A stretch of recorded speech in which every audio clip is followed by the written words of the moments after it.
Hello and welcome to the channel. Today I'm going to be talking about why I turned away from atheism.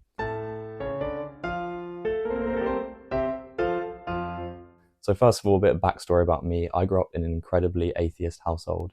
In fact, my whole family growing up was atheist. So for me, like many people, dare I say most people, atheism was just the default belief. And if a couple of years ago you'd asked me, what do I think about religion? I would have said that it's a silly thing to believe in, or at the very least, it's not rational. And the only thing you can really trust when building your worldview would be scientific facts and like raw evidence. However, as I grew older, it started to become clear to me that there were many problems with this way of viewing the world, and atheism just simply didn't seem to add up to me anymore. So today I'm going to explore the 5 key reasons that I turned away from atheism. And before I get into this, do let me know in the comments below if there's anything I say you disagree with, and do not hesitate to point out any fatal flaws in my logic. The first thing that opened my mind to theism was when I started to become skeptical of materialism. Now, of course, you can be an atheist who isn't convinced of materialism, but this dramatic shift in my worldview sort of acted like a foot in the door, as it were, for me becoming a theist. For anyone who doesn't know, materialism is the belief that matter is the fundamental substance that makes up reality in its entirety.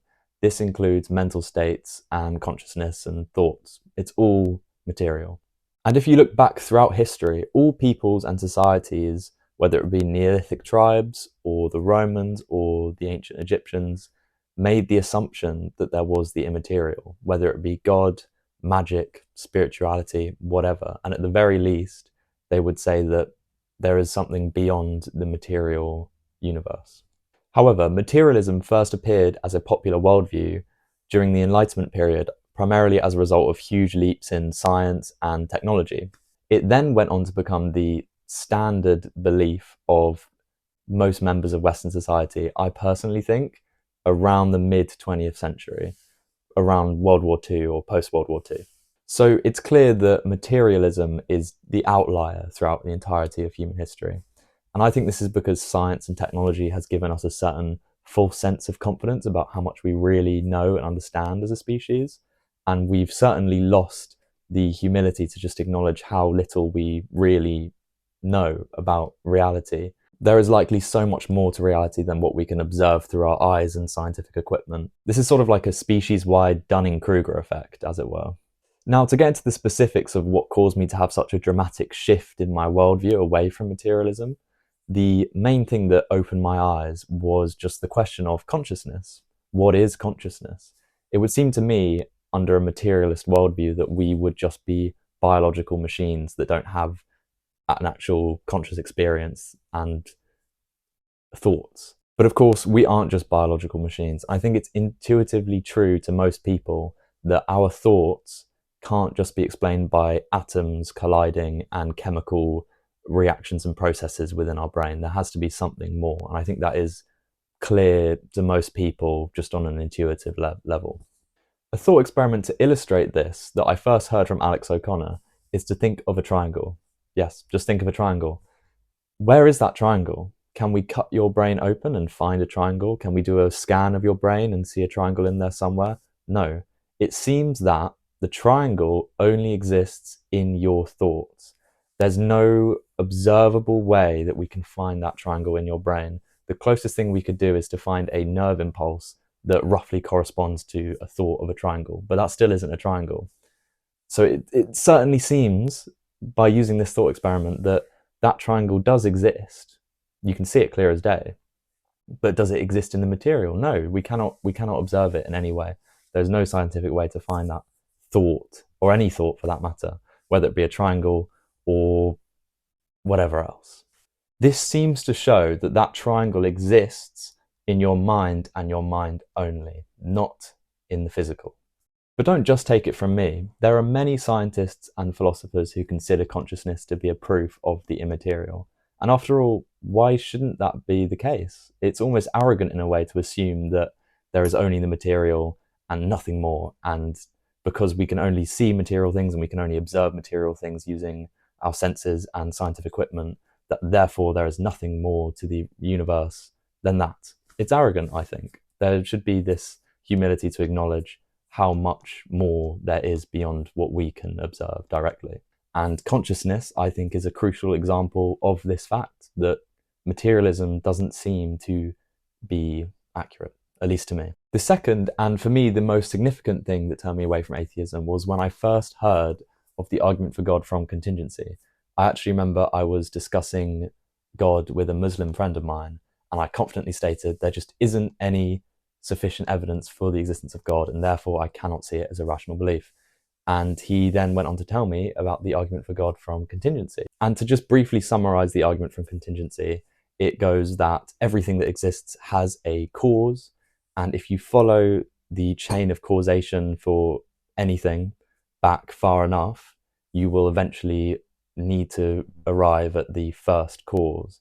There can't be an infinite chain of causation. There has to be the first cause that everything is contingent upon. And I remember at the time, I had nothing to say. I couldn't say anything in response. It seemed totally irrefutable from my standpoint. But I just had this confidence. I knew that there was some way to just destroy this line of logic, because I thought that any argument for God was inevitably going to have an answer to it from an atheist perspective. But I went back home, I did some research, and it turned out there was no way of refuting it. It was basically irrefutable. I mean, there are counter arguments, but they're far from satisfying, I think. And that really did change my way of looking at it totally. It was actually the first time in my life that I'd realized that there are robust intellectual arguments for the existence of God. I then later went on to read a book called The 5 Proofs of God's Existence by Edward Fraser. I hope I'm saying that right. And this goes even further. It shows the Aristotelian argument for God. And this is similar to the argument for God from contingency, but it goes further to show that not only must there be this first cause, but it must be infinitely powerful, infinitely good, all the traits of a traditional God as we get from Christianity, Islam, Judaism. To very briefly summarize the Aristotelian argument for God, first we need to understand these two terms, actuality and potentiality. Actuality is what a thing is right now. Potentiality is what a thing can become, or what it has the potential to be. The first premise of this argument is that when any change occurs, it involves something potential becoming actual. For example, a cold cup of milk that has the potential to be hot is made actually hot by a microwave. The second premise states that this actualization requires an actualizer, in this case, the microwave, and that this actualizer must be actual at the time. The third premise states that a causal series of borrowed actuality can be traced back to a first cause that is without potentiality. This makes it pure actuality, as it actualizes everything without being actualized itself. As this first cause has no potentiality, it must necessarily be infinite in all of its attributes. Infinite in power, as, for example, if it was not infinite in power, it would have the potential to be more powerful. Infinite in goodness, and infinite in intelligence, and infinite in a whole host of other things. To me, this is the most convincing philosophical argument for God. And if it's the first time you've heard it, I understand that you may be left with many unanswered questions, or it may be difficult to follow. So I would highly recommend doing your own research into it, or I may actually do a standalone video exploring it in the future. The third thing that turned me away from atheism was the argument for God from fine-tuning. Now, I quite like this argument because it's related to tangible numbers and scientific facts. And this basically states that the universe is life-permitting, and the chances of it being life-permitting are so incredibly small that there must have been a designer, because the chances of it occurring randomly are so incredibly low, it's basically zero. For example, there are many physical constants of the universe, and if any of these constants had been changed even the smallest, tiniest amount, the universe would no longer be life-permitting. For example, the gravitational constant, if it had been increased very slightly, the universe would implode in on itself before any life could form. And I believe if it had been decreased slightly, I might have got these the wrong way around, I'm not totally sure, it would expand at a rate that would be not life-permitting. And this goes to show that the chances of all of these constants falling into a very specific, narrow range that is life-permitting just by random luck is so incredibly small that it could basically be treated as a zero probability. And that begs the question, well, if there is no chance of this happening randomly, how else could it happen? There's two ideas. One of them is that there was some form of design and the other idea is that there was some form of necessity, like it just had to be that way. But I think that pushes the question further back, because the only way that there could be some form of necessity for them to be this way is by some form of prior rule of the universe that causes the constants to be perfectly life permitting. And well, what would explain that prior rule? It just seems like kicking the can down the road to a designer. The fourth thing that turned me away from atheism was just how theists have a good answer for every single argument against theism. I would even go as far to say that there is only one valid argument against God that doesn't have an extremely robust argument against it, and that is the argument from evil.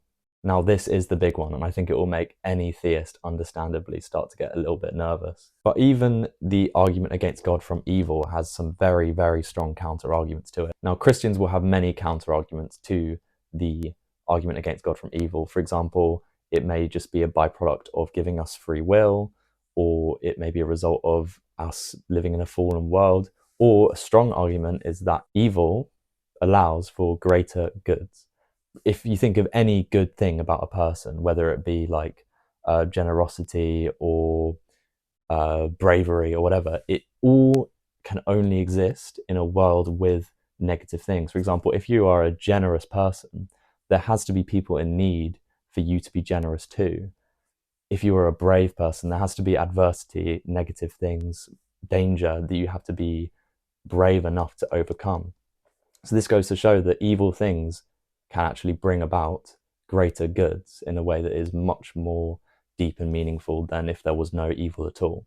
Another counter-argument to the argument against God from evil is that even just the statement that how could a God allow so much evil in the world, baked into it has this assumption that there is such thing as evil, and an atheist will have to accept that evil can only exist objectively if there is a God. So from an atheist perspective, there is no such thing as evil anyway. So the question, the premise is almost just non-existent from the start. And the fact is, philosophers and theologians have been answering these criticisms for thousands of years. And if any atheist thinks that they've got a quick, easy way to disprove a theist, then they're essentially saying that they think they're smarter than Aristotle or Thomas Aquinas. And I think that's a little bit silly. The last and by far the shortest reason for me is just the sheer number of arguments for God. It seems that everywhere you look, there can be an argument for God made out of it. And if you were to Google a list of all the arguments for God, it would probably be hundreds of pages long. I don't even know. It would just be incredibly long because there's so many. I mean, whether it's the contingency, the Aristotelian, the fine-tuning that we've already discussed, there could be the argument from beauty or the argument from morality, or the kalam, or, you know, there's so many. And of course, many of them are not the best, but still, all of them have at least a bit of truth to them. And the number of them is just immense. So there you have it. That's why I turned away from atheism, not out of emotional reasons or a fear of death or anything like that, but simply because the evidence pointed me in another direction and showed me that theism is a highly rational and likely reality. And I have to state that I was happy being an atheist. It's not like I wanted desperately to be a theist. I was comfortable with that worldview. I was comfortable with the idea of dying and there not being an afterlife. But really, the evidence just did shift me in a different direction. And here I am today. And I would hope that with the Christian revival going on and the fact that new atheism has really fallen out of fashion, that hopefully we could shift back to theism being the default assumption of people in our society, and shift away from atheism. So thank you for watching the video. If you did enjoy, please leave a like and subscribe, and I'll see you in the next one. Bye bye.